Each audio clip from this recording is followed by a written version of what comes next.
Okay, so let's get started for today. If you want your stuff submitted, looked at Critique Hour, all you have to do is istebrak.com and go to the Reddit icon right here. Wow, I completely botched that up. Give me a second. Let's try that again. Because this has to be uploaded. Okay, so let's get started. So if you want your stuff looked at during Critique Hour, go to istebrak.com and click on the little Reddit icon right here. And that'll take you to our Reddit where you can submit everything. And currently there is a wonderful, beautiful, the holiday challenge, not Halloween, holiday challenge. We did a Halloween challenge this year. It was awesome. And if you want to watch it, just check the video history. It's a couple videos before this one. I did a class with Ahmed and, almost said Ahmed, God, and it was a really amazing class. We looked at a really cool Halloween narrative, and a very similar class will be hosted, a very similar challenge. It's going to be something along the lines of Winter Elemental Familiar. It's a dark environment, glowing character. It's really similar to the assignment I sent my patrons, but they get a little bit more freedom than you guys. And you have a restriction, so you have a certain number of textures you have to work with, and as long as you follow the rules, you will be considered as a winner for the raffle with which you might win $1 million. No, but the equivalent of $1 million, which is sitting with me during Critique Hour and critiquing work, which is $1 million worth of knowledge. Stop being a cringy old lady, Istebrak. And yeah, these are the references that we have up for it. You're supposed to pull from these references to create your character. And yes, it's kind of like Patronus, but it's more personal to you, but it has certain restrictions for the narrative. So you have to read the narrative, okay? You can't just freeball it and say, oh, it's just me. No, you have to make sure you read it and make sure you follow the rules for you to be considered as a winner. The winner, if they're not stage fright, they will sit with me if time allowing. It'll be one of the last critique hours I do before winter holidays. Winter holidays, the last class of this year will be the 16th Thursday. That's when this will be due. So it'll be like one of the last classes I do. So I might just let it go, run it for 2 hours if it needs to be. And today I'll be taking a look at Portrait Studio. So another big announcement, Portrait Studio is going to be on sale starting December. So December 1st, it'll be on sale for the holidays. It's already on sale. It'll be even more on sale. I kept it this low because I think the original price is too high for the current financial climate in the world. So I think it'd be just ridiculous and deluded of me to think that I could sell this software for $90 to people who are struggling everywhere. So it's going to be even lower starting December. So if you need that $5-10 off, just wait. And December 1st, it'll be on sale. So you'll see its power, you'll see its benefit today. It's an amazing tool. It's just $40 by December, possibly, which is very, very low considering all that went into developing it. And yeah, so I'll get started. So let's take a look at this piece. What's the diagnostic? It looks really flat. It's got no environment. It's got no drama, even though it is screaming drama based off the theme. So the theme is not supported. How do you support a theme in a drawing? Well, how do you support it everywhere else in every other field of entertainment and every other media? So let's say this was a movie and this character was being puppeted by this evil creature. Do we take the scene seriously, being the being the audience of this new advanced age of CGI and storytelling and hella moods and having standing on the shoulders of giants like the film noir age and all that beautiful storytelling they did with light and shadow. Do we really look at this piece and say, I feel what this character's feeling? No.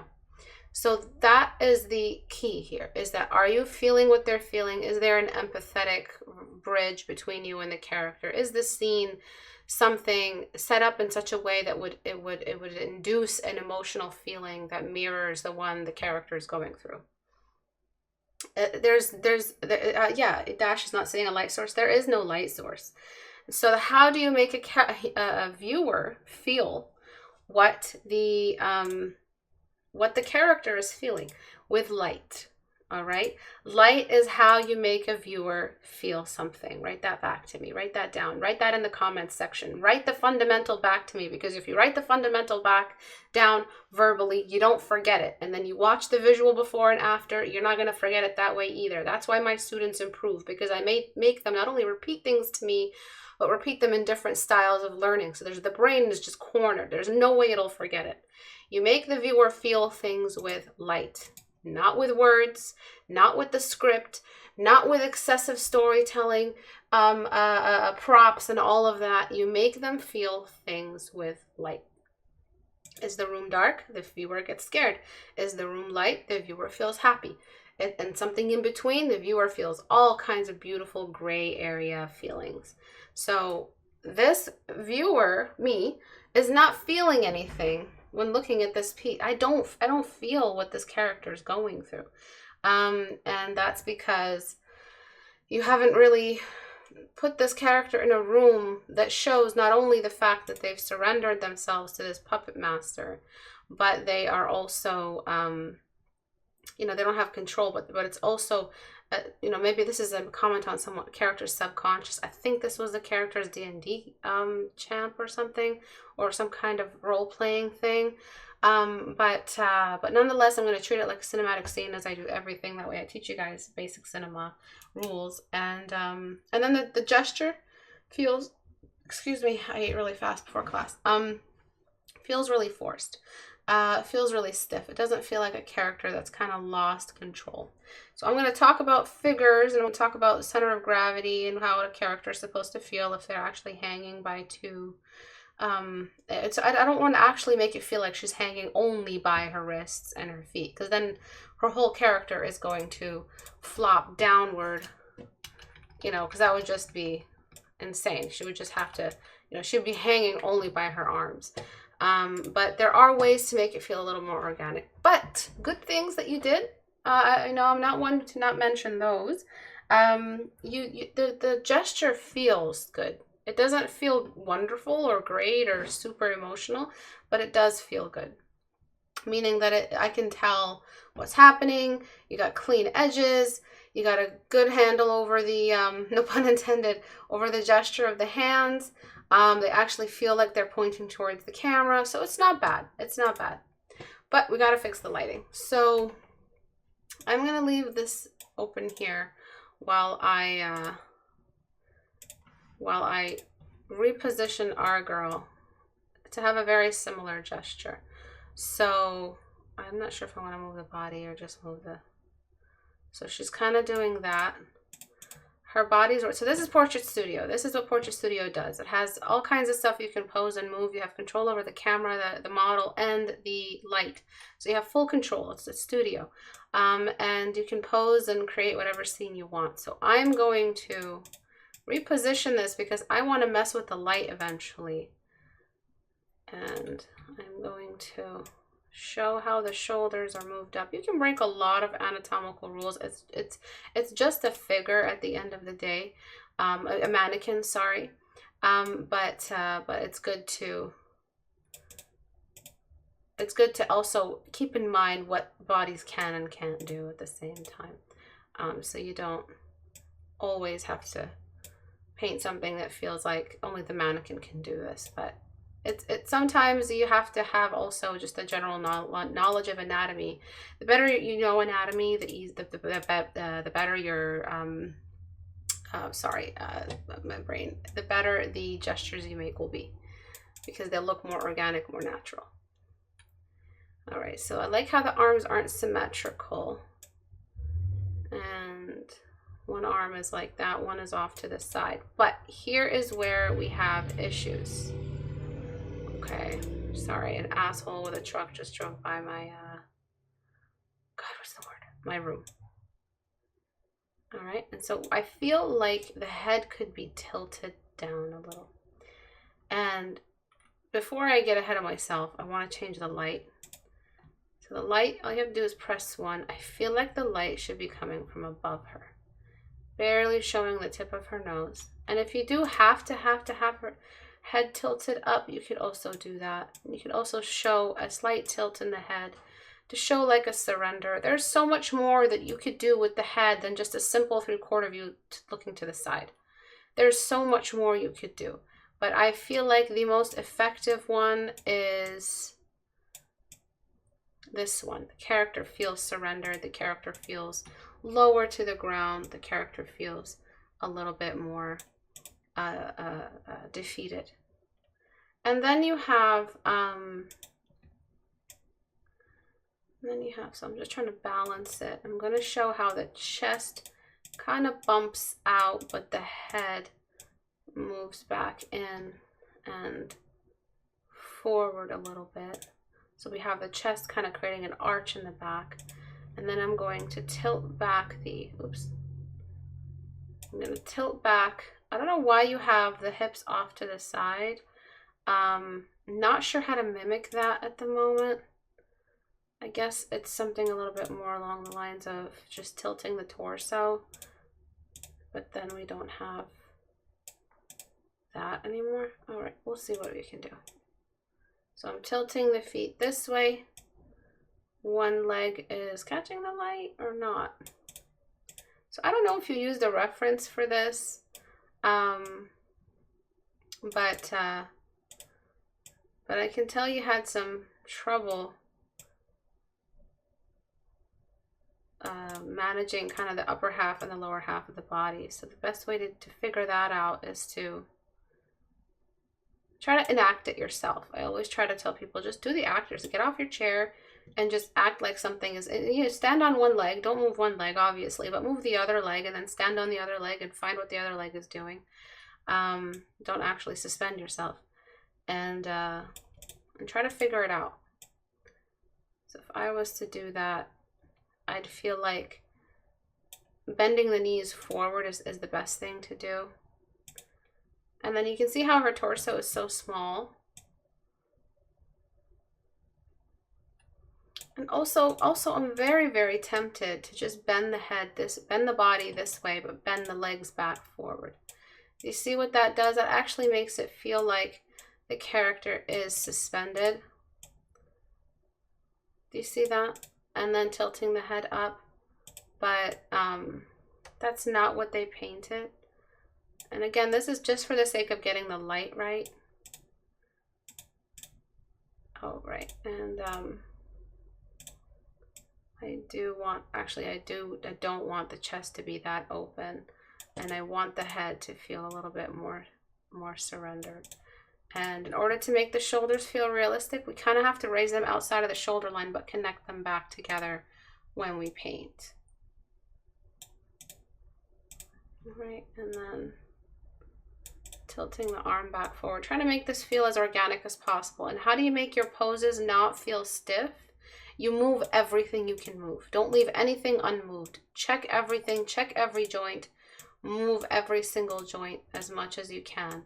Because the relaxation of a figure, the feeling of feeling relaxed, or having muscles all working at the same time is a relaxed, basically every joint is being controlled by one main joint and all the other joints are relaxed. So the elbow is kind of relaxed, the wrist is really relaxed, but the shoulders are doing all the work. So every joint was used. Even though we're not using much of these, we're still showing how they could be relaxed. Relaxed is still a muscle position. Even though the muscle isn't being used, it still has something it could be doing.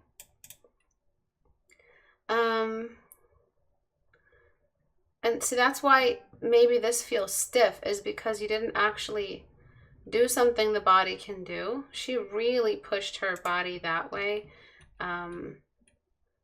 almost as if she kind of just threw her waist to the side. And then, no, that's not what I want to do. And then rotated everything this way, but we rotate that back that way. Trying to copy what the hips are doing, but they just don't, I just can't seem to find an organic version of what you did with the legs. And that's a sign that you maybe did something with the legs the body can't actually do. And then I'm really going to relax this wrist because I like the way you did yours. And I'm actually just going to rotate it that way. And maybe make it feel a little bit more relaxed than that. Or actually straighter also, depending on, that's right, because the wrist is being pulled by the string, so the elbow would be straight moving upward. And this wrist is kind of looking that way, which I don't feel like feels natural, so I'm just going to put it back where it was. Because right now you have the character doing two different directions, which don't feel natural. Anyway, point is, we captured that. So now what I'm going to do is bring in a point light. Actually, no, I'm going to bring in a spotlight. And this spotlight is going to be doing a lot of work. So let me turn off the directional light and let me change the background color to something darker and just try to work off that. So we're gonna move this over here, point it at the character, increase the strength, the range, the angle, and I'm gonna add that volumetric so we could actually see where the light is coming from. Shadow softness. I'm just gonna move it to go above the character. Oh, oopsie. So moving back this way, basically I want all the shadows to be on top of the character's head. Just like that. And so we can actually track where the light is supposed to sit. Once we add that film noir style shadow, which is that spotlight. So that's what I'm looking for, is that long shadow off the head. And then I'm gonna just fix the camera, zoom in a little, and just mess with this stuff. So I want that to be strong. That also can be strong. I want the shadows to be a little bit sharper. And basically it can be like a tiny little opening, or it can be a full spotlight. I want it to be a little bit so that we have shadows on her hands, just a touch, so it's not that strong. And I want the volumetric density to be a bit more obvious. That way I could just take a better photo. Basically, we're tracking down where the light is coming from. You could turn off all this ambient light, all that highlight. I'm keeping it on just because I want to know where to put secondary lights if I wanted to have them. And I'm just going to hide the joints, take a picture, and we're done looking at references. All right, so I'm going to borrow some of the gesture, not all of it, but what the point is that I'm trying to find those shadows. And I'm trying to build a scene that I can rely on to use in this lighting scenario. Basically, do I feel what I'm supposed to feel as the viewer off the Portrait Studio model? Yeah, pretty much. It feels very, very moody, very, very scary, very, you know, very in line with what's happening with this character and their effect on that character. So let's do it. So we have to really drown her in some shadow in certain areas. So I'm going to use my soft brush to just radially bring in lots of shadow. It's okay if the shadow that I'm bringing in is black, because this is pretty much going to get washed out with a lot of that. I really like the bent head, you know, the bowed head being bowed down like that. It's really, really nice because it adds to that feeling of surrender. And then this, you don't have to do this just because you're doing this shadow effect I'm doing. You don't have to do it just because you are doing a spotlight. You can always, this piece needed that radial shading on the edge of the character everywhere, because it really was just like you cut out of a magazine this character and placed them here. They actually did not feel like they even belonged to this illustration, this light environment. So this shadow I'm adding everywhere is just helping create this feeling. This is really tricky, so bear with me. So I'm casting that long shadow down, and then I'm going to copy paste, get the old layer.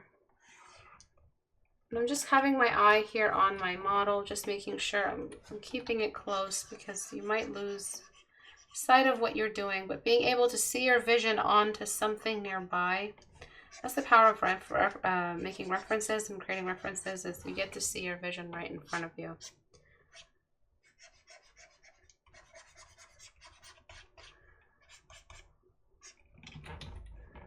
And then, so that you don't kind of lose sight of it, you don't start imagining something else or start doing something else with your painting. And then I'll add a little bit of that red to those shadows. They feel a little bit gray. But the point is that we're setting this up so that we could really see three-dimensional objects, three-dimensional cylinders everywhere before we add that drowning light, which you'll see in a second is going to add crazy impact. And by the way, that volumetric option is available for all light sources, all secondary light sources on Portrait Studio. So if you wanted to add that foggy effect on spotlights, on point lights, you can. And you have multiple options for light source. You can have 3 light sources happening at the same time. No baking, it's just right in front of you. Just turn it on and it happens. So it's really cool. All right, and then I'm going to thin out that neck. And she has like a very deformed face in that her cheekbone was just shaved off. You forgot the cheekbone completely. You have very little experience with 3/4 view, with portraits. You're still so early in understanding basic science of anatomy and structure and rotation. I wouldn't say you're in a position to be doing illustrations, but you guys are still gonna do them. You know, this is still gonna happen. It's just a fact of life. It's just good to know where you're coming from with these mistakes, and that's why critique is so amazing, because it shows you what you know, even in that blind wandering of self-taught, of being a self-taught artist, you still can have some kind of guidance in all that blind wandering that you're doing. All right, so before, after, so just a little bit more structure on the face, but I would love to see that bowed head. But let's just say, you know, I can see it in the Portrait Studio model, and it's really just a half a sphere is in shadow, and the triangle of the nose popping out. It shouldn't be that hard for you to mimic this, what you see in the reference. And you can try until you get it right. But at the end of the day, being good at art isn't the spirits of art have chosen you, and you have more art spirit points in you, and that's why you got good. But being good at art just means you learned all the scientific rules and you repeated them enough that there was no way you could fail. You learned them like the back of your hand. You just have to get in that mileage. And starting with the 3/4 view, I think will really, really help you. So now I'm adding in that spotlight, and I think that's where this piece will really evolve. That's when this piece will really evolve. So I don't want it, I mean, we have the option of doing it straight down, which is always nice, but I like it a little bit off to the side. Okay, and I'm going to keep this as a separate layer because there's a lot of other stuff to fix before we could do that. Lots.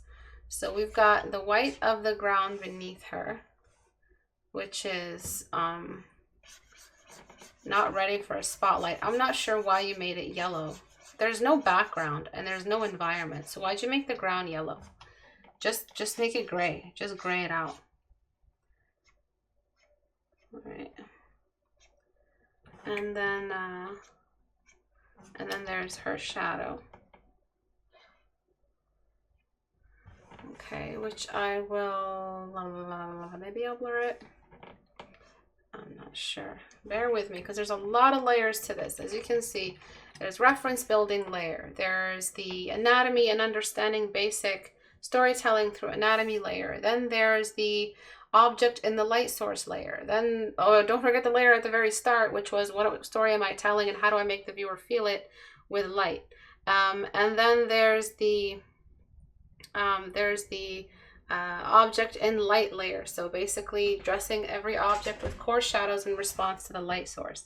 And then finally, there's just the, highlights, all of those little additional things here and there. The guy, only his hands are really getting through the spotlight. Everywhere else, he's kind of in a lot of shadow. So why did I say it was a guy? I don't know. Maybe because he's wearing a hat like this. Maybe because men control women. I don't know. And I'm adding a bit more shadow underneath him. So it's kind of just the head and the hands, and the cloth is outside of the light. So the cloth doesn't really, men manipulate women, not control women. We control them. Okay, for the record. But yeah, I'm just joking. It's okay. I'm trying to alienate my male viewers. So I'm just adding a little bit of extra shadow, checking the navigator, turning the light back on to test it. So I should liquefy her out of this scene. I should, but I don't think I will. I think I'm just going to try to edit this light layer. I'll duplicate it and save it in a separate copy, but I'm gonna try to do this in such a way where I'm really only deleting at the light where the light does not see. So the bottom of his hands, we start with the hands. The hands, it's all about the hands. They're eclipsing in front of the light, these little Mario Smash Bros hands. All right, this one too. And that does something to the light where it just cuts it off. So the little finger cuts off the light that way. And so these are the, again, we see how I work in layers. I'm thinking about things in layers. And then each finger let in some extra light. So I'm going to add some extra light using soft brush and shift just to show how the light is coming through the fingers. Look at the story that we're telling with light right now. Right. So I added that in. Oops. Filter, blur, Gaussian blur. No, that didn't help. That's fine. I can just redo it. And then just erasing like this way, just to show where that light is doing that thing, where it's going through each finger. And once we understand how much light does reach her, then we'll know what to do with her. But the point is, look at what we're doing right now. Are you noticing? We're telling the story with the light. The light is connecting those two characters. The light is breaching the distance between them. The light is the entire scene right now. The spotlight that's coming in from the top. Who knew? It was just the light. But it's doing so much work. It's really pulling its weight. It's doing so much work for the storytelling. Because it's not allowing us to see certain aspects of the character. It's not allowing us to see the monster that's doing all of this.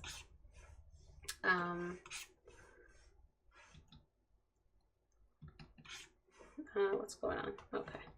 And I'm just trying to, it's not letting me erase for some reason. There we go. It's just caught in this weird, awkward thing.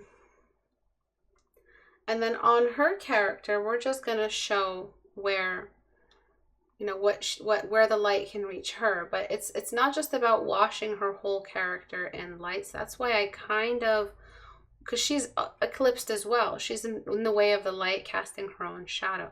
So I kind of want to lasso her now that things are a little cleaner and bring her out. Okay.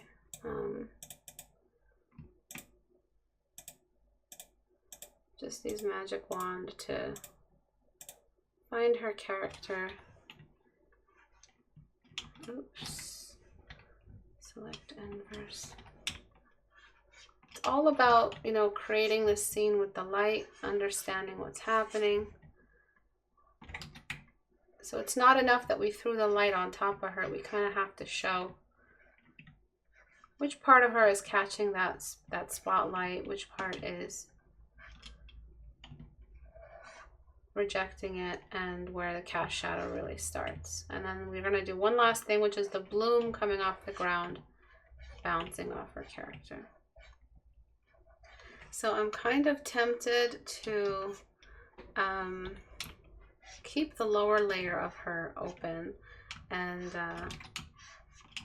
like available. So I'll actually just put another layer of her silhouette on top so I can get those shadows to pop through. Almost done. Really cool piece, really cool concept, but very complicated light source that's even having me kind of thinking. So it's just a little too advanced for a student who, you know, is still struggling with 3/4 view.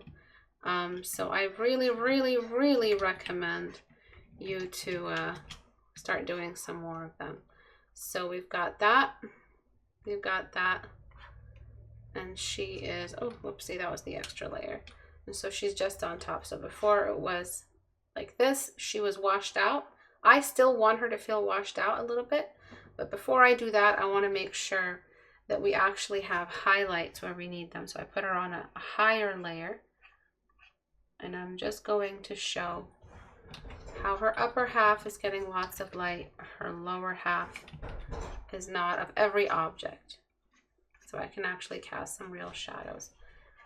A little bit of dodge tool to show how her entire top of her head is washed out. So that's something I do want, just to show how that light is traveling. Okay, and then again, same thing here. But the arm, this arm, look at the arm in the reference. It's actually pretty dark because it's on the outside. And so I want to keep those parts pretty dark, which is why I couldn't keep her layer so washed out all the way. And I couldn't delete at the light, so that's why I had to.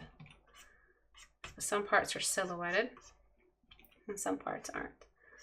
And then we've got her whole torso is casting light, casting a shadow down over her legs. So let's get that done. So we have the chest sticking out, catching some light, traveling around the shadow of her head. The breasts are asymmetrical, but I'll fix that in a second. And then we've got the top of the legs now catching that light. Look at that beautiful torso shadow we have now. That's the same shadow we see in Portrait Studio. Obviously, when the character is clothed, you don't want to show each breast has an individual shadow if the character is clothed. That doesn't work like that. And then whenever you do an illustration, always darken the feet more than anything else. We just don't want to be looking at the feet. The feet and the legs should slowly get darker and move out of the way. Even on standing character designs, the feet aren't that important.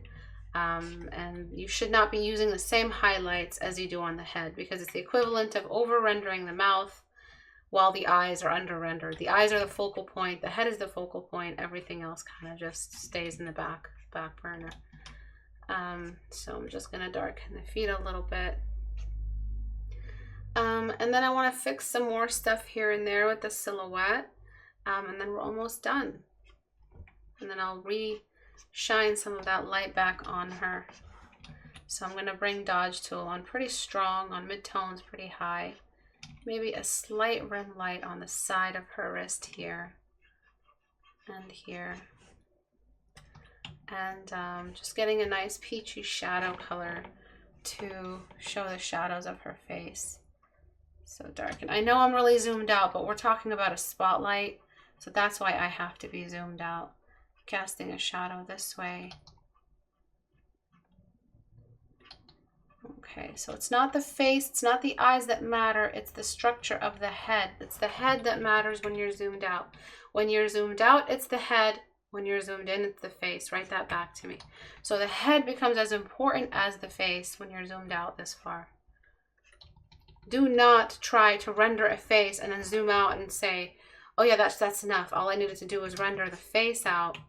And that was enough read for a character that who's, look at the size of her head in relation to the illustration. It's tiny. The face isn't going to cut it. You have to make sure you get the head structure right. That means getting the shadows right on the cheekbones, getting the shadows right and the light right on the nose bridge, actually making it look like a head in this type of lighting. When you're zoomed out, it's all about the head structure. When you're zoomed in, then you can start worrying about the face, because the head structure isn't as easily visible when you're zoomed in. Because you're so zoomed in, you can't really see the head structure. But when you're zoomed out, you see everything, and nothing kind of can be washed away. Cheekbones can't just melt into the nose bridge the way they do when you're zoomed in. A little bit of extra work here and there for the rotation of a mouth in 3/4 view. I'm not sure if I want the shadow to feel long. I do.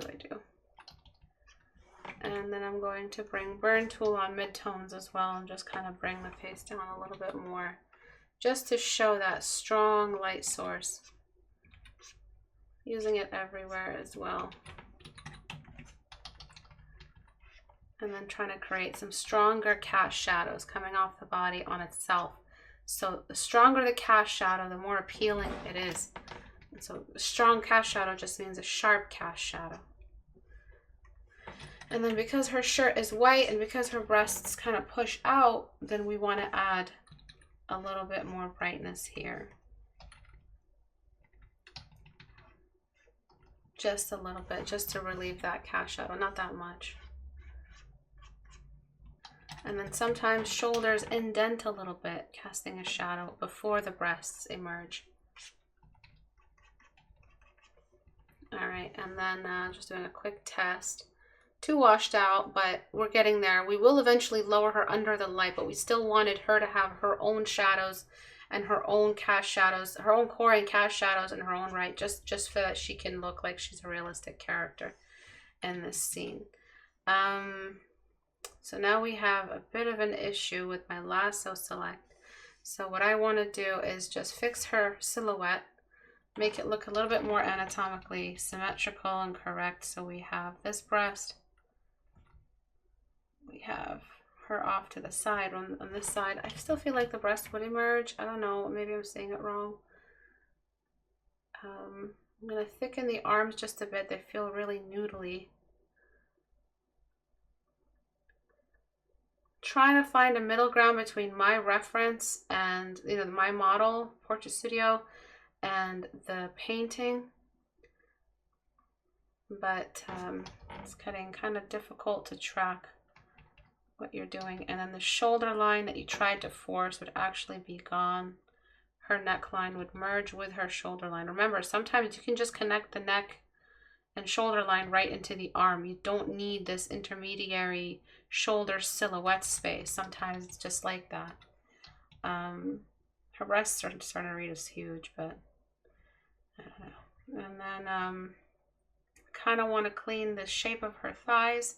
So I'm going to push them out so that I could erase. I don't want her butt to actually be that big, so bear with me. And then I'm going to keep this hole twisted up because it kind of adds to it, that twisted up look. And so I cleaned it up there. I cleaned it up there. And then I'm just going to get rid of her lower version down here so that she doesn't disrupt the higher version. Okay, so I'm going to turn her back on. And then final little things I want to add is just weakening the light underneath her, that spotlight here. So I'm just going to give it a couple of brush strokes here and there just to show it's got a limit. We don't want a big white band hanging out at the base of the illustration. It's just bad news. And then we've got the light. We've got the light coming off the hands. The hands, all right, so they're part of this focal point, that whole thing. So what I'm going to do is actually just raise the light on them all the way up, since they are eclipsing in front. So I'm going to give those hands a lot of rim light. But just where the light can see, don't go crazy. And a little bit on the sides. So there's going to be like a medium mid-tone on the outsides of this silhouette. Sorry, this spotlight. That's going to help us see the rest of the hands. And then I'm going to add that last layer that I told you I'd add, but it's going to be her own individual kind of brightness, the bloom on her character. Maybe, you know, it actually tells the story about how maybe she is winning against this person, how the light is kind of, how she looks a little bit angelic. So that's the storytelling coming back again. She looks a little bit strong, like even though this is happening, she is still kind of looking upward. Head bowed, which means the character has been defeated, may not be the best. But again, I don't know this character exactly and how they intended the character to be seen, the writer or the original artist. So again, how much do we really add on her character? How much do we really add everywhere? So you could go this high on the shoulders, on the hair, on the head. You could go that high if you needed to. I feel like we need to, but kind of only on the top of her forehead. Just there, and I'll blend it out. A little bit on her nose. You see how zoomed out I am. I'm doing that on purpose. Maybe a bit of bounce light. We might be able to sneak in a little bit. Just looking at the reference now. Definitely bounce light on her legs because it's coming off of the ground. The light doesn't just stay in one spot. It just keeps moving. It doesn't set up camp. Travels until it can't anymore. That's too much, but I want the outline, so I'm just going to dim it but keep the outline.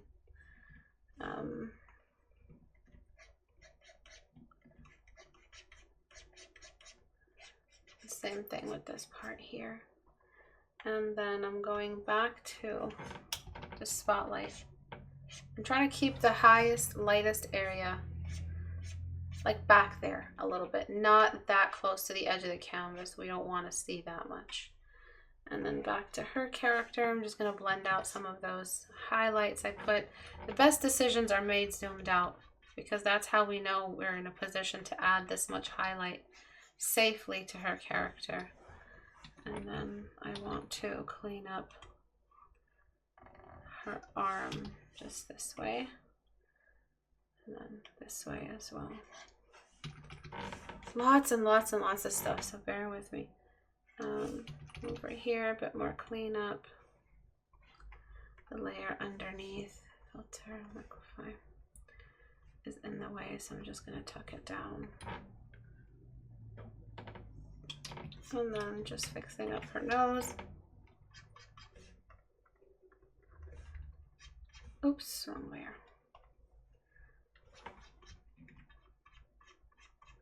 And then you could also throw in her eyelids, if that's the kind of eye she has. If you wanted to show them. It's not critical or anything. I'm going to blend out her hairline here. Her hair is a bit awkward. I mean, it kind of looks like a receding hairline.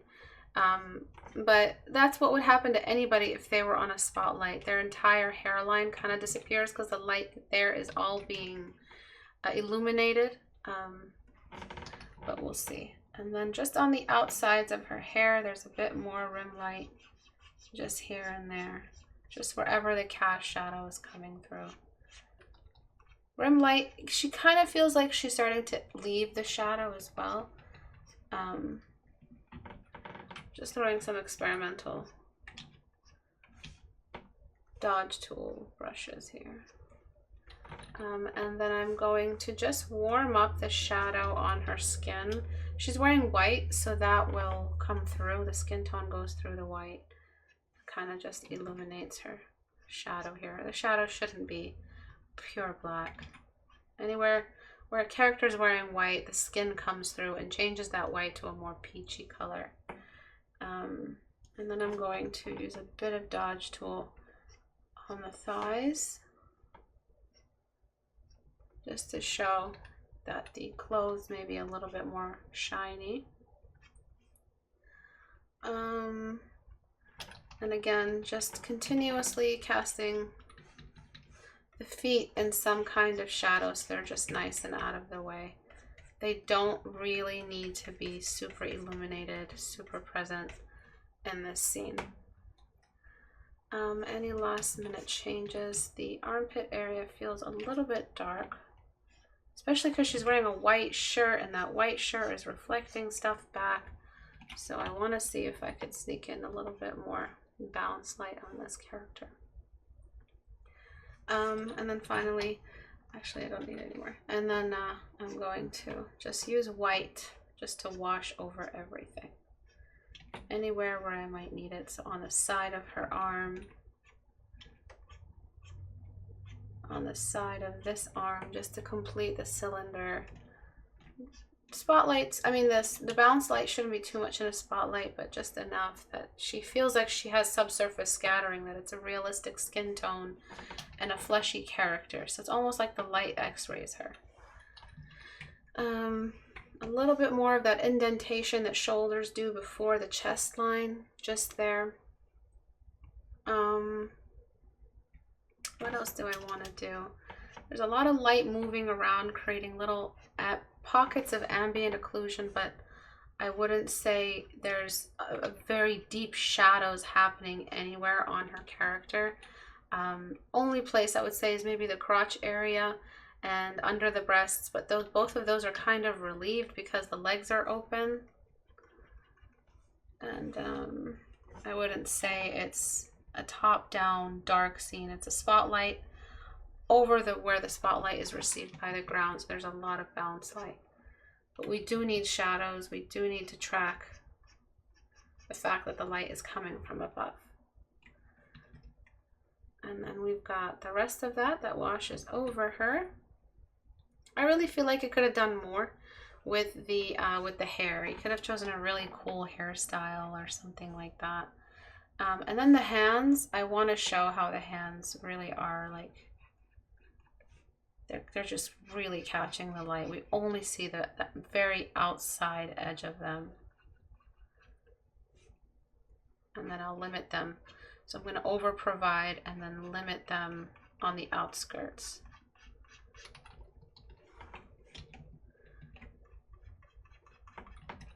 So meaning I'm going to basically darken as I move out.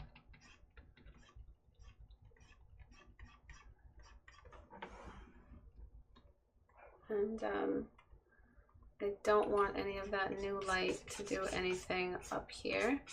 I still want that space under the hands, almost enough to just literally get black and paint it on. I want that space under the hands to feel very dark. Like the hands are this super, super powerful, super scary, super ominous thing. So we're using the absence of light to tell the story about how the hands are essentially very dangerous or evil. So I just want to make sure that shadow is nice and clean before I clean it up.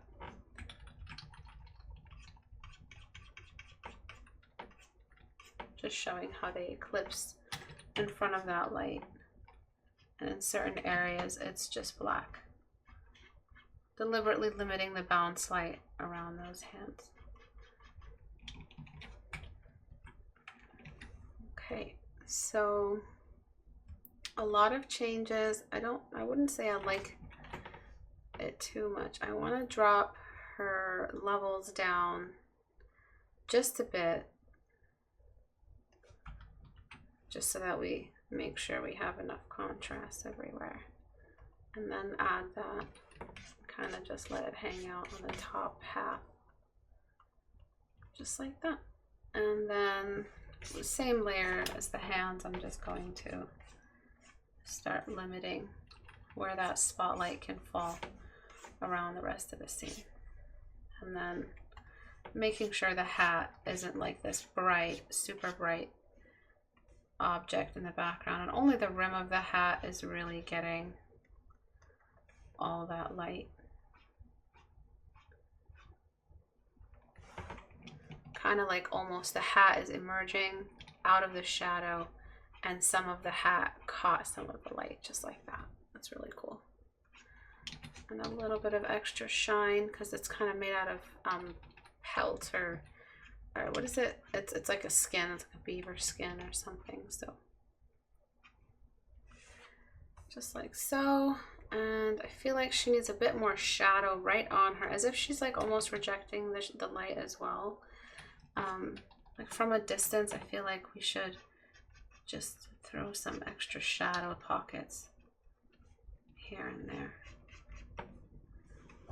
Just a touch.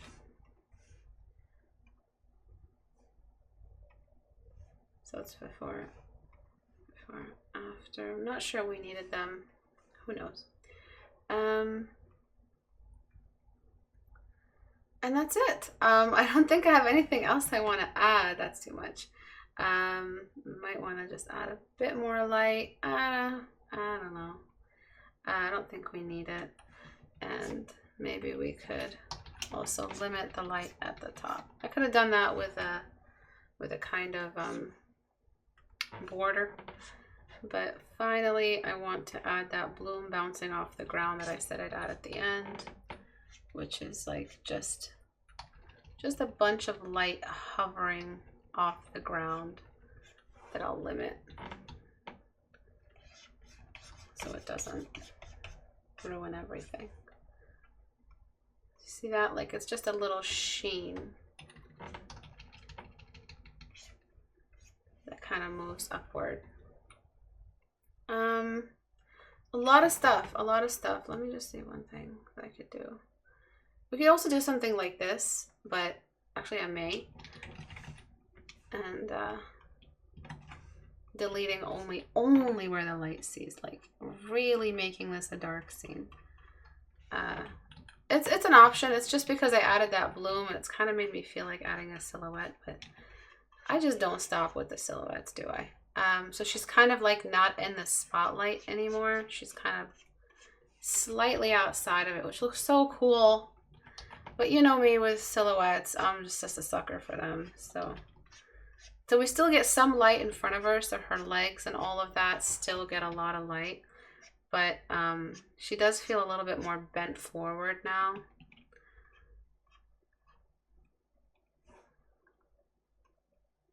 And kind of more in that shadow. It's only because I added this that made it happen, but you have different options. You have her in the light with all that bounce light illuminating her, and then you have her with a bit more shadow. Both are great. Both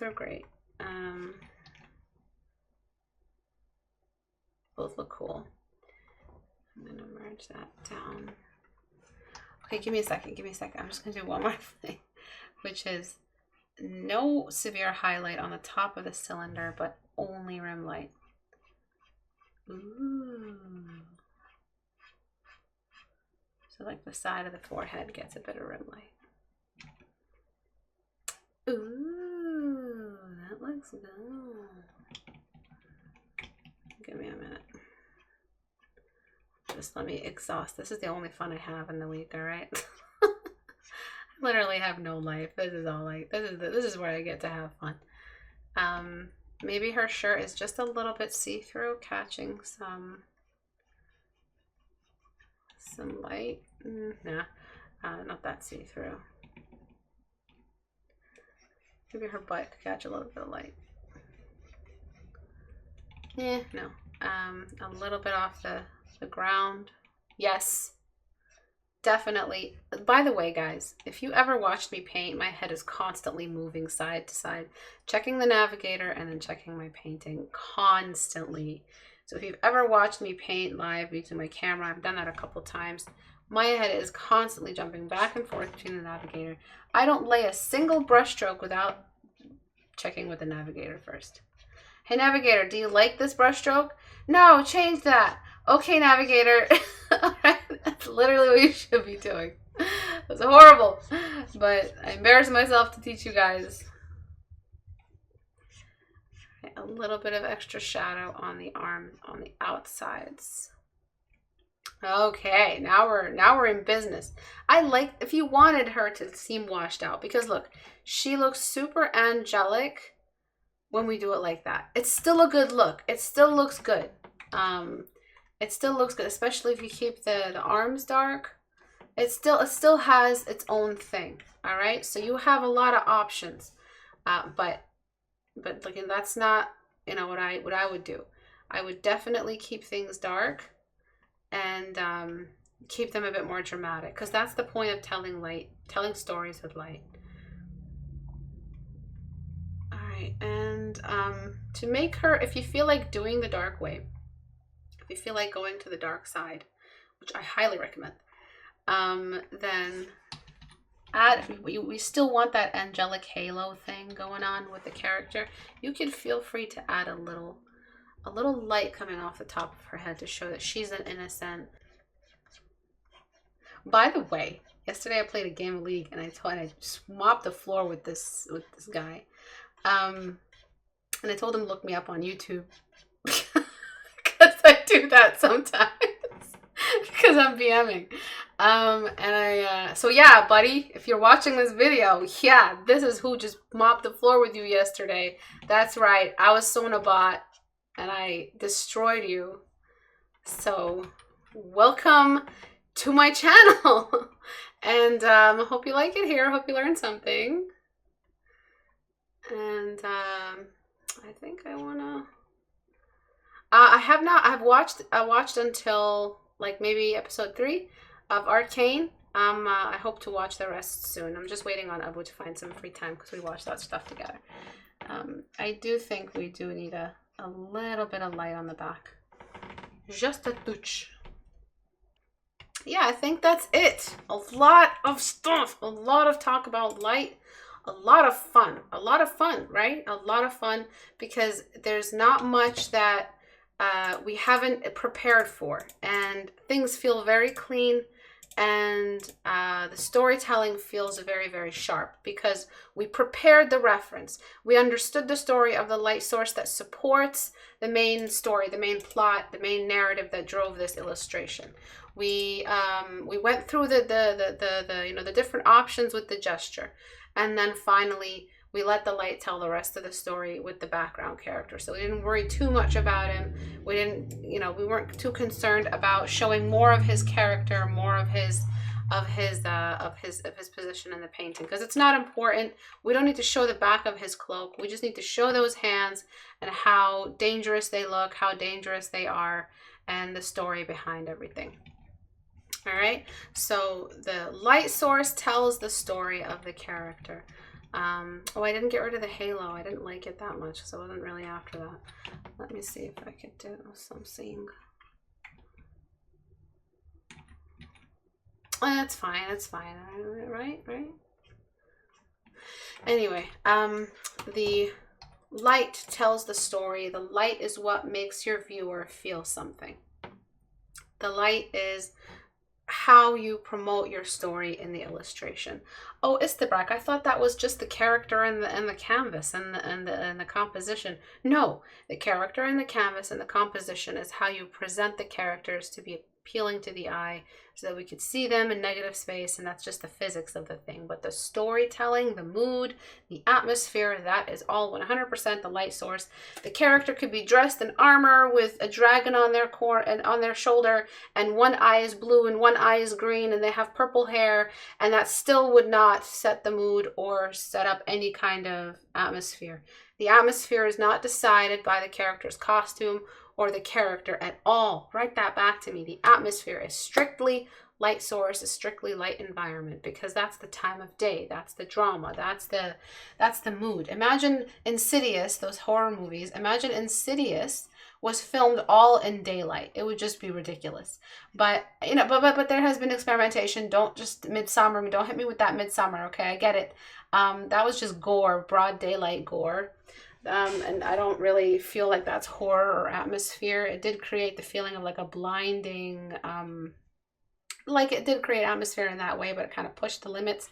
Dark is atmosphere, and then the light moving through all that dark is really where you get mood, and where you prepare what you're supposed to prepare, and where you feel the most as a viewer. All right, any questions before I finish up today? So I'm just letting a little bit of that, you know, that light that's kind of coming through his fingers. I just want to strengthen that a bit more. Flatten. And then I don't want any more shadow hanging out on the bottom here. And we want that bloom to stay, but we also want her shadow. So I'm just going to throw a quick shadow over here. Filter, blur, Gaussian blur. Cast shadows and Gaussian blur are lovers, all right? Make sure you know where your filters are on Photoshop, because you can't really properly fuzz out the edge of the cast shadow with a soft brush the way that Gaussian blur does, because in nature it is dispersed just like it would be with Gaussian blur. So please make sure you're actually using Gaussian blur with your cast shadows. It's just like literal scientific equivalent of it. Alrighty, so a lot of back and forth, but we're finally done. Before, very flat, everything is visible. And no atmosphere, 0% atmosphere, no light source. After, really feels like a scene, feels like the character is struggling. A lot more mystery with the hat and the hands. They could be a little bit more cleaned up. Obviously, this was a very messy process. You watched it, you heard me and my horrible jokes. You saw me stumble across layers and layer modes and settings. You will do a much cleaner job with this. You will clean up edges a lot better than I do. But this is definitely the direction you need to move in. I like how she's slightly breaching, kind of exiting the cast shadow, the spotlight as well. Kind of makes it easier for us to see her instead of her being completely drowned in the light. So before, and the head was very tiny. Again, I'm not a big fan of the head pointed up, because if you were going to take a picture to promote a character being controlled by a puppet master, you want to show how that character is struggling. They can still be strong with their head bowed down. This character looks strong to me, don't they? Like, don't they look strong to you? The head bowed down is always scary, like Tai Lung. You know that scene when Tai Lung escapes in Kung Fu Panda, the greatest movie ever made? I love that scene so much. I just love watching. Sometimes I just watch it and listen to the soundtrack, because the way they showed him as this menacing, horrifying monster of, you know, this super powerful character with just the first couple shots of him. He was all dark, just his lights lit up. I am fangirling all over Tai Lung right now. But he's one of my favorite villains ever. And it's because of, you know, just the way they did so much without making him look too desperate, without making him look too, and only at the end did they really reveal so much of his emotion. Very Vegeta type of character. Another big crush of mine. So bowing the head down will still make her look powerful. Will still send a really powerful emotion to the viewer to feel. But head raised up is, you know, that's all your prerogative. If that's your story, that's your story. Just put the Netflix logo on the bottom. Oops, that's not my brush. Netflix logo is like basically blocking brush, dark red. Oops. Let me see. I'm just humoring myself right here. And then lightish red. And then another dark red, I think. I forget. Anyway, thank you everyone for watching. So today I used Portrait Studio Istebrak. Where do you buy it? Go to istebrak.com and click on the store icon here.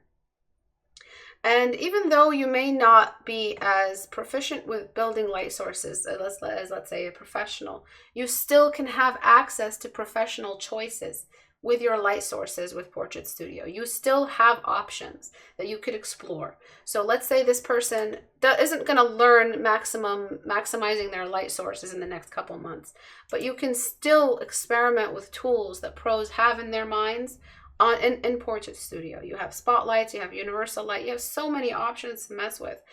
Yes, I know we do have saves. You can save settings, you can save a file, and you can open it again. However, we don't have Control Z yet because it's just a bit complicated, and we're just a two-man team, really one programmer behind it, and that's Abu. So just bear with us while we figure life out and figure out the Control Z. But other than that, everything is at your control. All kinds of light sources. So Istebrak.com, click on the store icon, Portrait Studio is right here. If it's a little too expensive, and that's understandable, wait until December 1st. It'll go down to possibly $40 or even $35. Just wait. I usually have a sale every single year, and I make it worthwhile because I really lower the price down. As well as the rest of my brushes will go down. I've had a pandemic sale for a really long time. You can see the original price. As soon as the pandemic's over, that price is coming back. So who knows when that'll be. But it will go on even lower than it is right now. To submit your work for Critique Hour, go to Istebrak.com. I closed it. Go to Istebrak.com and go to the Reddit icon here to join. If you want daily sketch challenges, stuff to encourage you to sketch every single day on YouTube community as well as Instagram, I am always uploading daily sketch challenges there. And I try to reply to everyone who gets back to me and submits one. And I share it to my stories to help promote other channels and get them some followers. And that's it for today. Thank you everyone for coming. I'll see you guys possibly this Thursday, if not next Tuesday, at 5 p.m. Eastern time. Bye guys.